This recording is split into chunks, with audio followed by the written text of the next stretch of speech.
Em nosso estudo de hoje está no Evangelho de João, capítulo 6, versículo 70.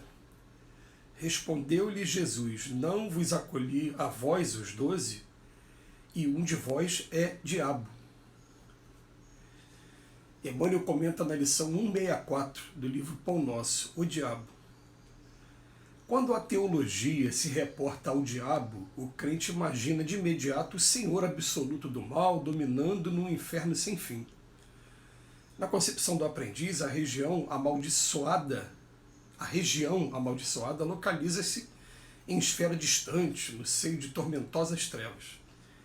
Sim, as zonas purgatoriais são inúmeras e sombrias, terríveis e dolorosas. Entretanto, consoante a afirmativa do próprio Jesus, o diabo partilhava os serviços apostólicos, permanecia junto dos aprendizes, e um deles se constituíra em representação do próprio gênio infernal.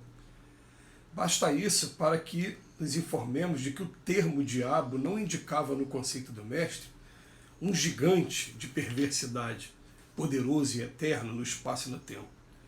Designa o próprio homem quando algemado às torpitudes do sentimento inferior. Daí concluirmos que cada criatura humana apresenta certa percentagem de expressão diabólica na parte inferior da personalidade. Satanás simbolizará então a força contrária ao bem. Quando o homem o descobre no vasto mundo de si mesmo, compreende o mal, dá-lhe combate, evita o inferno íntimo e desenvolve as qualidades divinas que o elevam à espiritualidade superior. Grandes multidões mergulham em desesperos seculares porque não conseguiram ainda identificar semelhante verdade. E comentando esta passagem de João, somos compelidos a ponderar. Se entre os 12 apóstolos um havia que se convertera em diabo, não obstante a missão divina do círculo em que se destinava à transformação do mundo, quantos existirão em cada grupo de homens comuns na Terra?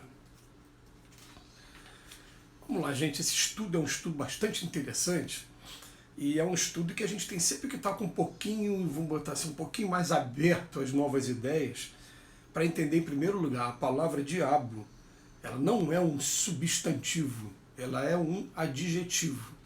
Adjetivo, aquilo que qualifica a pessoa. Ela não é uma personalidade.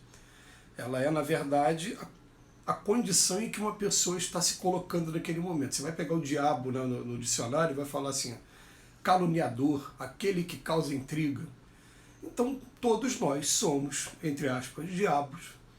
Quando estamos arrumando algum problema, quando estamos contrários ao Evangelho de Jesus de alguma maneira, a gente está sendo diabo de alguma maneira. Mas a teologia criou a figura, né, de ter uma personalidade e uma autoridade do mal que ela, vamos dizer, não é sem justificativa essa criação, porque cá para nós, a gente que é espírita, a gente vai pegar os livros espíritas e a gente vai tomar conhecimento de algumas regiões purgatoriais, como ele disse ali, regiões de sofrimento, e que nessas regiões de sofrimento vai ter sempre a descrição de que tem alguém ali que manda, que é uma autoridade máxima e também que é uma autoridade que é temida, né? Eu venho me ver aqui agora na memória assim, o livro Libertação, do André Luiz, escrito pelo Chico Xavier, né, através das mãos do Chico Xavier, pelo espírito André Luiz. No livro Libertação ele fala da figura de um espírito chamado Gregório, que é o que seria para a gente aquela figura do, vamos dizer assim, como se fosse o dono do crime organizado, mas o crime organizado no plano espiritual. Mas, dentro da figura teológica, seria a figura do diabo. Você vai pegar um livro que ficou muito famoso aqui nos círculos espíritas também, no início do século XXI, chamado Aconteceu na Casa Espírita, e esse livro vai ter uma outra figura, uma figura chamada Júlio César. E esse Júlio César também é a representação máxima do mal, embora tenha momentos no livro em que ele, mesmo sendo o representante daquela região, quem manda naquela região, ele foi exposto a alguns juízes. A gente fica, caramba, então ainda tinha autoridades do mal maiores do que ele, mas não naquela região, em outros lugares, que iam ali de vez em quando fiscalizar para saber se ele estava fazendo uma coisa ruim mesmo ou não, enfim, né? A questão da gente aprender é a seguinte, né? Uma maneira até da gente interpretar, esse versículo bíblico é perfeito, porque está mostrando o seguinte, entre os 12 discípulos, Judas Iscariotes, naquele momento, era a representação do mal, do diabo. Por quê? A gente conhece a história de Judas. Judas era o mais politizado de todos os discípulos. Quando viu que Jesus secou a figueira, porque a figueira estava infértil, não dava mais fruto, estava infértil, né? O que acontece? Ele falou, caramba, olha que o magnetismo do Cristo é capaz de fazer isso também. Então ele quis proporcionar de alguma maneira que Jesus fosse entregue àquelas autoridades locais na época, para ver se Jesus faria a mesma coisa com aquelas pessoas. Só que não aconteceu, Jesus foi crucificado e quando terminou tudo, remorso, ele se suicidou, ele se enforcou. Essa foi a história de Judas. Naquele momento ele estava sendo o diabo. Mas a gente convida também, fora esse versículo aqui do Evangelho de João, no Evangelho de Mateus, se não me engano, no capítulo 4 do Evangelho de Mateus, se não for no 4, é logo no 3, fala sobre a tentação de Cristo. Quando vai falar da tentação de Cristo, o texto evangélico utiliza 3 palavras diferentes para a mesma coisa. Ele fala, disse o diabo. Aí vem uma tentação, das 3 tentações. Depois falou Satanás. Depois tentador. Ele usou 3 palavras diferentes para dizer a mesma coisa. Diabo, Satanás e tentador. Em momento algum, gente, vocês vão encontrar, é um trabalho de pesquisa, né? Procurem encontrar em algum lugar das escrituras dizendo que o diabo é o representante máximo. Não existe, né? E ele vem falar aqui pra gente, né? Muitos aprendizes, né, na verdade, eles não conseguiram entender até hoje, e inclusive acham que essa zona purgatorial ela fica num determinado lugar. Não, ele fala, são várias regiões de sofrimento por aí, várias, terríveis e dolorosas, sombrias, isso existe mesmo, com a diferença de que, vamos colocar uma coisa na cabeça, o inferno não é eterno, gente, porque se o inferno fosse eterno, que justiça teria nas leis de Deus? Ainda mais um Deus que é amor puro.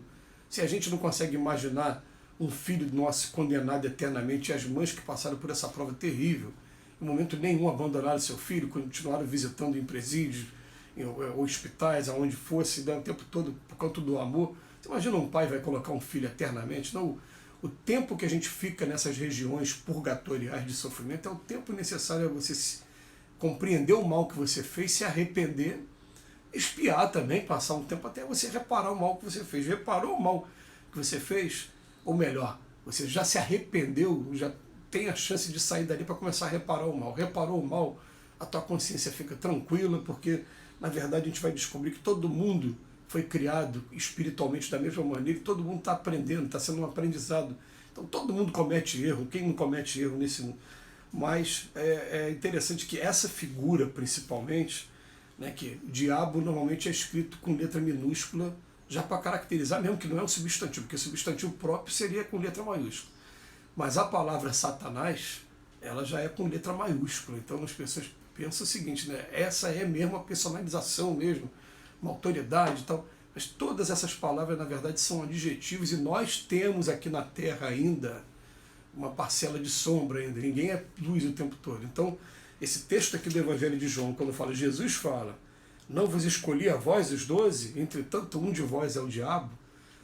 Quando a gente estiver também com esse sentimento de uma briga, intriga, de confusão, de duelo, nós estaremos fatalmente sendo o diabo, porque Emmanuel termina aqui dizendo, né, se entre os 12 apóstolos um se converter, imagina nos outros ciclos aqui de vida da Terra, né, quantas pessoas não tem em todos os lugares, e é o que a gente vê aí nessas imagens tristes que chegam pra gente, às vezes briga de torcida, como aconteceu agora recentemente, briga não sei aonde, ali estão sendo todas personalizações disso que se chama diabo.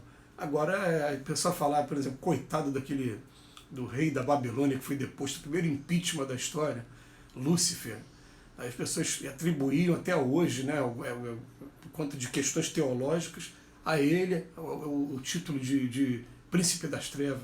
Ele foi simplesmente um rei que o povo não gostou, porque ele era muito vaidoso, e fizeram o primeiro impeachment da história. Como o rei era representante de Deus na terra, atribuíram a ele a figura do anjo decaído. Mas isso é questão de estudo teológico. Para a gente basta a gente entender o seguinte: Deus é um Deus de amor que nos ama incondicionalmente e o tempo todo investe para que a gente evolua Esse que é o mais importante para mim. Que Jesus nos abençoe hoje e sempre.